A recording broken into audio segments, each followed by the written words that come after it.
السلام علیکم دوستو انڈین میڈیا نے رپورٹ کیا ہے کہ پارلیمان لوک سبھا میں وزیراعظم نریندر مودی ملک کا نام انڈیا سے بدل کر بھارت رکھنے کی قرارداد پیش کریں گے۔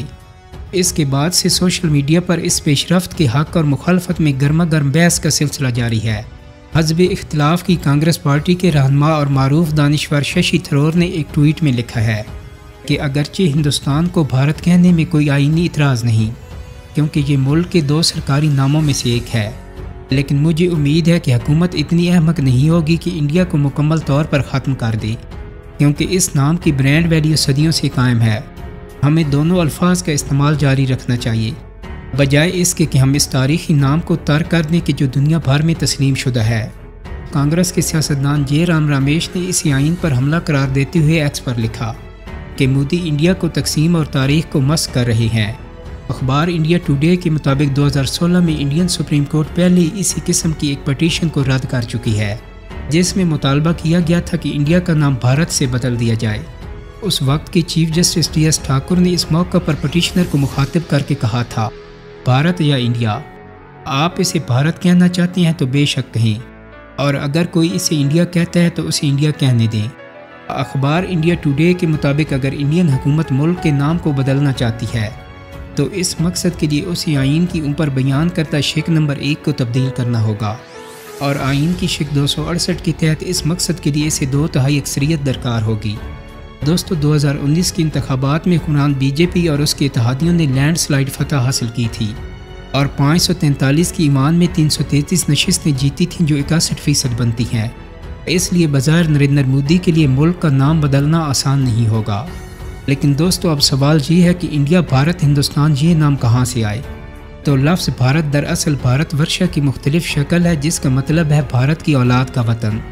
بھارت کا لفظی مطلب بوجھ اٹھانے والا ہے، اور اسی معنی میں اردو کا لفظ بھار یا بھاری موجود ہے۔ سنسکرت میں اس کا اصطلاحی مطلب علم کا متلاشی ہے۔ بھارت ہندوؤں کے ابتدائی ویدک دور کا ایک طاقتور اور ممتاز قبیلہ تھا، جس کا ذکر ہندو مذہب کی قدیم ترین کتاب رگ وید میں بھی ملتا ہے۔ لفظ بھارت کو ملک کے معنی میں سب سے قدیم استعمال کی شہادت 1 صدی عیسوی سے ملتی ہے۔ البتہ یہ لفظ صرف شمالی ہندوستان کے لیے استعمال کیا جاتا تھا، اور اس میں جنوبی ہندوستان شامل نہیں تھا۔ تو دوستو آپ کو یہ بھی بتاتے چلیں کہ ہند، ہندوستان اور انڈیا کا لفظ کہاں سے آیا۔ تو یہ تینوں نام دریائے سندھ سے نکلے ہیں۔ فارسی اور سنسکرت بہت قریبی زبانیں ہیں، اتنی کہ انہیں بہنیں کہا جاتا ہے۔ بہت سے ایسے الفاظ ہیں جو سنسکرت میں سین سے شروع ہوتے ہیں اور فارسی میں وہی سین ہے سے بدل جاتی ہے۔ مثال کے طور پر سنسکرت کا سبت فارسی کا ہفت ہے، سنسکرت کا سوم فارسی کا ہوم ہے، جبکہ سنسکرت کا سبتا فارسی کا ہفتہ بن گیا۔ تو اسی اصول کے تحت فارسی والے سندھ کو ہند بولتے تھے۔ بعد میں یہ لفظ پورے ملک کے لیے استعمال ہونے لگا۔ جہاں تک ہندوستان کی بات ہے تو ستان کا مطلب جگہ ہے، تو اسے ہند کے ساتھ جوڑ کر ہندوستان بنا لیا گیا۔ دوستو جہاں تک انڈیا نام کی کہانی ہے، یہ بھی بہت دلچسپ ہے۔ یہ نام یونانیوں کا دیا ہوا ہے۔ جب سکندر اعظم 326 کاف میم میں ٹیکس لایا تو یہاں یونانیوں کا بھی اثر و نفوذ بڑھا۔ اہل فارس پہلے ہی سندھو کو ہندو بولتے تھے، جسے یونانیوں نے اندس کہنا شروع کر دیا، جو بعد میں انڈس ہو گیا، اور اسی سے لفظ انڈیا وجود میں آیا۔ انڈیا شاید دنیا کا واحد ملک ہے جسے 3 ناموں سے پکارا جاتا ہے، انڈیا، بھارت اور ہندوستان، جبکہ اس کا قدیم ترین نام جمبو دیپ تھا، جو جامن کے پھل سے موسوم ہے۔ انڈیا کا آئین، جسے دنیا کے طویل ترین لکھے ہوئے آئین کا درجہ حاصل ہے، اور جس میں 395 شقیں ہیں، اس کی پہلی شقی اس طرح شروع ہوتی ہے، انڈیا جو کہ بھارت ہے میں ریاست یونین طرز کی ہوگی۔ آئین کی روح سے انڈیا کو لفظ بھارت پر فوقیت حاصل ہے۔ اگرچہ لفظ بھارت بھی عام استعمال ہوتا ہے، لیکن سرکاری دستاویزات میں انڈیا ہی لکھا جاتا ہے۔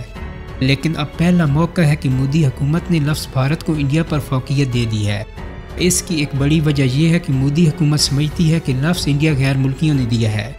واسکو ڈی گاما نے جب 1498 میں ہندوستان پہنچنے کا بحری راستہ دریافت کیا تو اس کے بعد یورپی اقوام کا رخ ہندوستان کی جانب ہو گیا۔ 17 مارچ 1616 کو ڈینمارک کے بادشاہ نے ڈینش ایسٹ انڈیا کمپنی قائم کی، جس کا مقصد ہندوستان سے تجارتی روابط کو فروغ دینا تھا۔ اس کے بعد دوسری یورپی اقوام پرتگال کی Portuguese company the India oriental, East India company of Netherland, British East India company اور united East India company of Netherland وغیرہ قائم ہوئیں۔ دوستو ایسٹ انڈیا کمپنی کا سورج جب تاج برطانیہ کے ہندوستان پر قبضے کی صورت طلوع ہوا تو پھر پوری دنیا میں ہندوستان کو انڈیا ہی لکھا اور پکارا جانے لگا۔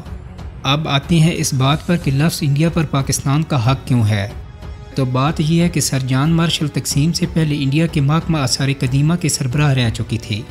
تو 1949 میں جب انڈیا کا آئین بنا اور اس میں اسے انڈیا کا سرکاری نام دیا گیا تو سر جان مارشل نے احتجاج کرتے ہوئے حکومت پاکستان کو خط لکھا کہ وادی سندھ کے تمام آثار پاکستان کے علاقوں میں آتے ہیں، اس لیے لفظ انڈیا پر اصولی طور پر پاکستان کا حق بنتا ہے۔ ہندوستان کو اسے استعمال کرنے کا حق تہذیبی طور پر حاصل نہیں ہے۔ لیکن دوستو پاکستان کا نام چونکہ چودھری رحمت علی سے منسوب ہے۔ انہوں نے یہ نام 1933 میں اپنے مشہور کتابچے اب یا کبھی نہیں میں لکھا تھا۔ انہوں نے بھی دراصل یہ نام سر اولوف کیرو کی کتاب سوویت امپائر سے لیا تھا، جس میں ایک ریاست کا نام کراکل پاکستان درج تھا۔ اس لیے یہ کہنا کہ پے سے پنجاب، کاف سے کشمیر، سے سندھ اور تان سے بلوچستان مراد ہے درست نہیں ہے۔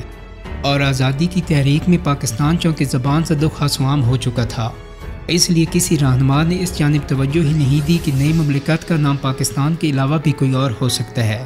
دوستو امید کرتا ہوں کہ میری آج کی ویڈیو آپ کو پسند آئی ہوگی۔ اگر ویڈیو اچھی لگی ہے تو اس کو لائک اور شیئر کر دیں۔ چینل کو سبسکرائب کرنے کے ساتھ ساتھ بیل آئیکن کو بھی کلک کر دیں تاکہ آپ کو میری آنے والی مزید ویڈیوز کے نوٹیفیکیشن ملتے رہیں۔ بہت جلدی ایک نئی ویڈیو کے ساتھ ملاقات ہوگی۔ اپنا بہت سارا خیال رکھیے گا۔ اللہ حافظ۔